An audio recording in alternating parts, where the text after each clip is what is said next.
بسم الله الرحمن الرحيم تبارك الذي بيده الملك وهو على كل شيء قدير الذي خلق الموت والحياة ليبلوكم أيكم أحسن عملا وهو العزيز الغفور الذي خلق 7 سماوات طباقا ما ترى في خلق الرحمن من تفاوت فارجع البصر هل ترى من فطور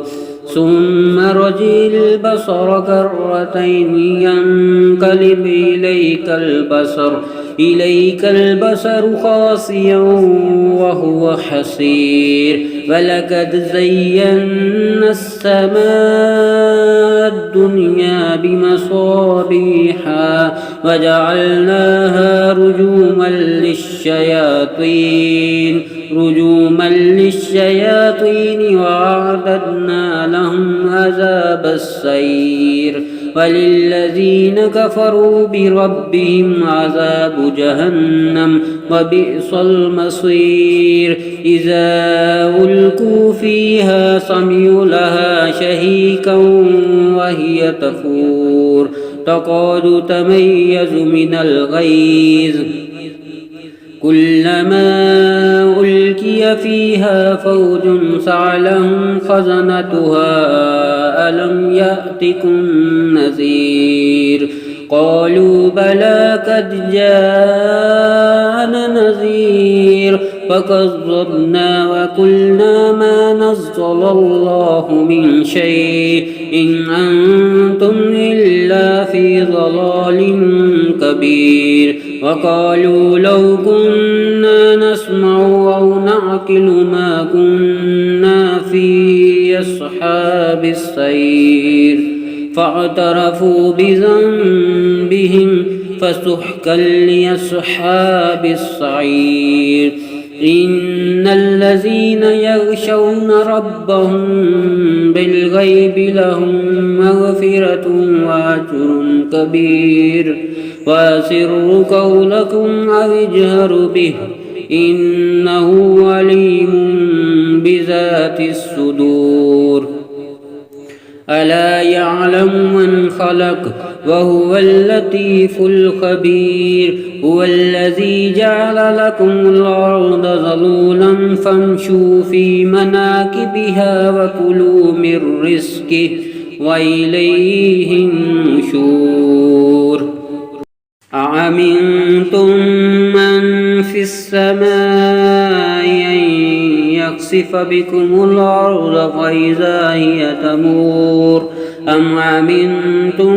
من في السماء أن يرسل عليكم حاصبا فستعلمون كيف نظير ولقد كذب الذين من قبلهم فكيف كان نكير أولم يروا إلى الطير فوقهم صافات ويقبض ما يمسكهن إلا الرحمن إنه بكل شيء بصير أمن هذا الذي هو جند لكم ينصركم من دون الرحمن إن الكافرون إلا في غرور أمن هذا الذي يرزقكم إن أمسك رزقه بل لجوا في عتو ونفور أفمن يمشي مكبا على وجهه يهدى أمن يمشي سويا على صراط مستقيم قل هو الذي أنشأكم وجعل لكم السمع والأبصار والأفئدة قليلا ما تشكرون قل هو الذي ذراكم في الأرض وإليه تحشرون ويقولون متى هذا الوعد إن كنتم صادقين قل إنما العلم عند الله وإنما أنا نذير مبين فلما رأوه زلفة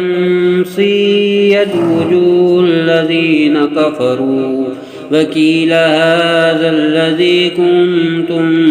به تدعون